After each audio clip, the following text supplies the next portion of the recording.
Hey, Adam. What's up, guys? How you Keith, what doing? up, y'all? Adam, How's Nico. everybody holding up? Yo, what's going on? Who got next, man? Who got next?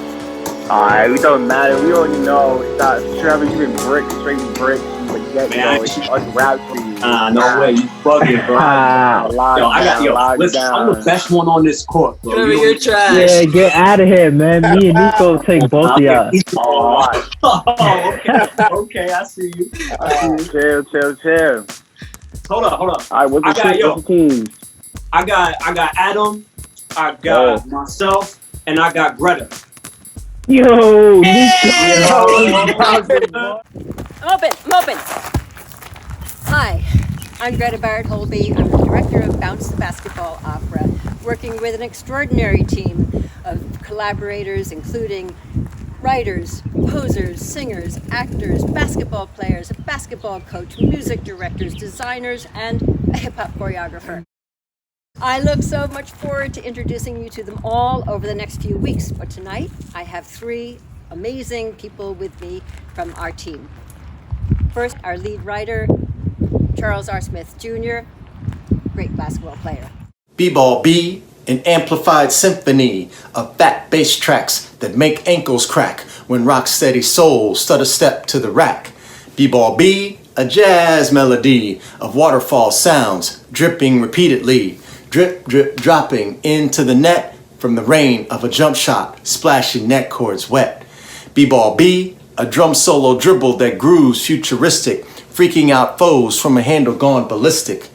B-Ball B, a microphone for mouths too timid to speak, but bounce their words loud on concrete. Next, we have Dr. Everett McCorvey, director of the opera department at the University of Kentucky. Go Wildcats!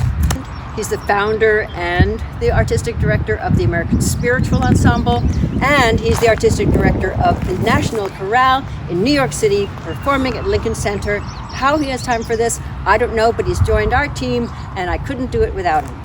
The next one is Madison Price, plays the role of Poet on our team. Poet is the storyteller of Bounce. And in fact, Madison is a poet in real life, a poet, a rapper, a writer, a thinker, and he's been an extraordinary collaborator over all these years. B-Ball B, the story of Ike, last name Harris. Hoop name Flight, nothing is nice. Dribble shake you out of your night. So every time he got the rock, you know the ops think twice. Jump shot sweet, they can lift you off of your feet. Euro step to the left out of your sneaks. Capture the pain, practice in the snow and the rain. Even if the fame dies, you know the legend remains. Capture the pain, practice in the snow and the rain. Come on, bounce. And to the left, come on, bounce. And to the right, come on, bounce. And to the left, come on, bounce. And to the left, come on, bounce. And to the right, come on, bounce. And to the left, come on, bounce. And to the left, come on, bounce. And to the right, come on, bounce. And to the left, come on, bounce. And to the left, come on, bounce. And to the right, come on, bounce. And to the left, come on, bounce.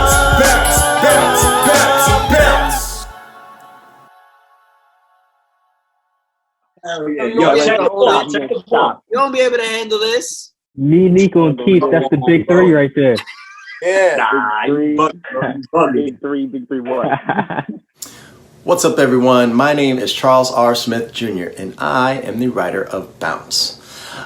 Basically, my day job is that of a children's book author, and most of my books focus on basketball, like my very first book, Rim Shots.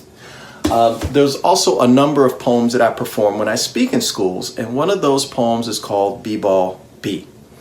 So even though the main story comes from Greek mythology, the nemesis of our main character, Isaac Harris, aka Ike Harris, aka Icarus, which is the Greek story that Bounce is based off of, the flight of Icarus, I pulled from a variety of different dramatic elements. And for his nemesis, whose name is Future, TJ the Future King, I pulled from Othello. So I took a lot of different parts from a lot of different things and put them into Bounce because I wanted it to be its own unique thing. And the great thing that Greta has done with it is she's taking the words that I've written and the world that I was able to create, and she's been able to bring it to life. Thank you, Charles. We've had a great time bringing your story to life. Wouldn't be here without you. Thank you. Well, the storyteller of the opera, that is the poet. And the poet is Madison Price. Well, pretty much I was at a studio session and got a call from my producer / friend, Gary Haas. And he said that he had a friend that was working on a hip hop song that was in the opera. And he just wanted to know if I could possibly touch it up a little bit, make it more today and more current. So, to be perfectly honest with you, at first I said no. So he sent me the beat. I liked the track. And then after sitting it for some time, I thought about it, and I thought about the greatest thing about hip hop is the power of hip hop and the fact that hip hop can be enjoyed, whether it's from the low income communities to the most privileged communities. So Greta called me down to a meeting. So I went down to the city, to the office to meet her. And mind you, this whole time I'm thinking I'm just doing a song. I'm not thinking about being involved in the play whatsoever. So she said, hold on, give me 1 minute. I'm going to go run to the back office and grab a script. Now, at this point, I'm still saying to myself, I wonder why I would need a script just for this one song that I'm doing. Then she came back with a whole booklet.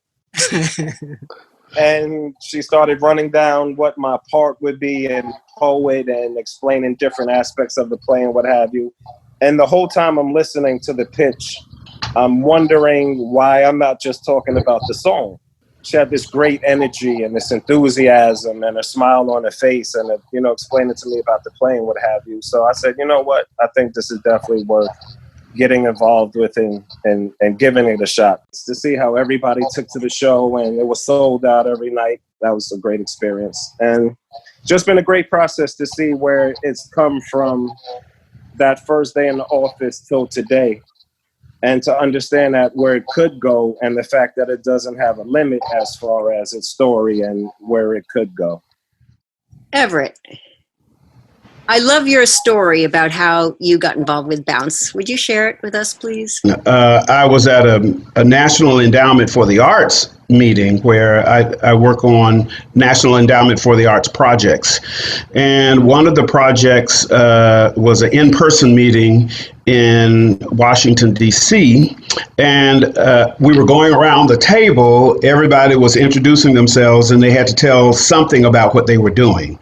And one of the other gentlemen at the table was a man by the name of Tori Allen. And so Tori was talking about this project that he was doing with a lady in New York named Greta Holby, and he was doing a basketball opera.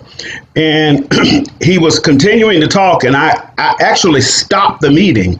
I said, wait a minute, you're telling me that you're doing a basketball opera and you didn't involve the basketball mecca of the universe, the University of Kentucky? So we brought the entire creative team to Lexington, to the University of Kentucky, and we worked on the project for about a year. And then we saw the world premiere of Bounce, the basketball opera here in Lexington, Kentucky.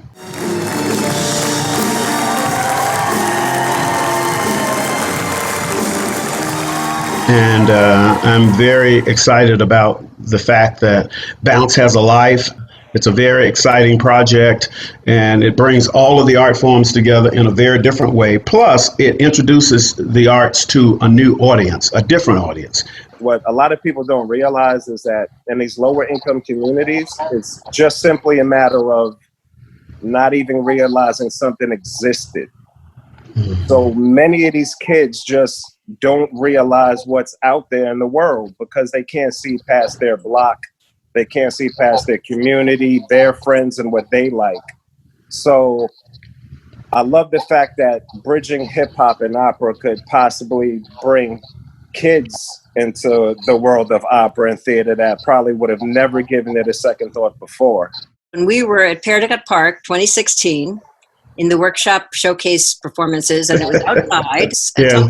Tell us about the little boy who sat Well, next to you know, and there was this one kid that just kept coming. He came every day, and he would come and watch us rehearse, and he would ask questions. And of course, you know, anytime I see a potential light bulb in a young person, I want to pursue that. So, you know, I struck up a little conversation with him and a little relationship, and made sure I said hello every day, and he would come and stay the whole day. And so as we were working, he got to know the show, and he had a little friend that came to the rehearsal, and he came over to the little boy that had been there, and he asked the boy, he said, "What's going on?" And the little boy says, "Don't you know? This is opera." And Add one more little story for the scene change, and he came over, and what did he say? yeah, he wanted to correct me on it and let me know that this was different from what we'd done the day before. Well, the way you told me originally, and I've said it many times afterwards, so my language, whatever, as he said, "Yesterday sucked, but today when you added those drums, that really..." I remember that. But isn't that great to have that sort of investment from someone so young? And he'll remember that his whole life. And that's the power of opera and the power of what we're trying to do. We're trying to change lives and tell stories. And you do that, and opera is a wonderful medium to make that happen. So, Madison Price, Dr. Everett McCorvey, thank you for being with us this evening. Thank you. Thank you. First quarter. All right, y'all. All right, come on. Let's go. Layups. Yo, I'm the captain of this team, bro. What are you doing? Come on. So then don't be late next time.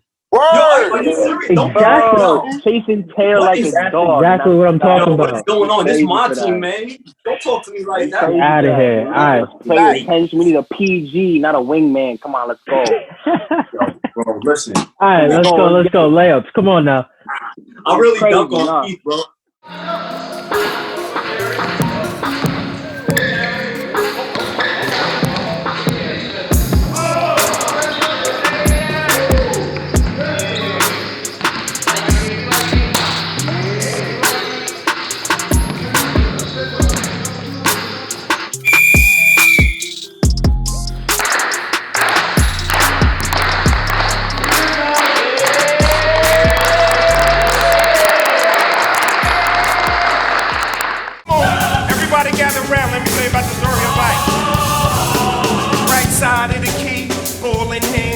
The steps up, Ike doing his dance, bounce left, cross over the right, off to the basket like lightning went Ike. Left foot plant, right foot lift, up, away into the deep blue mist, arms spread like wings, one arm back, shadow in the sun, looking down on the rack. Ike rocked the rim like thunder from the sky, then rumors start to spread, Ike carrots could fly. Ike rocked the rim like thunder from the sky, bounce, to the left, come on, bounce, to the right, come on, bounce. To the left, come on. Bounce. To the left, come on, bounce. To the right, come on, bounce. To the left, come on.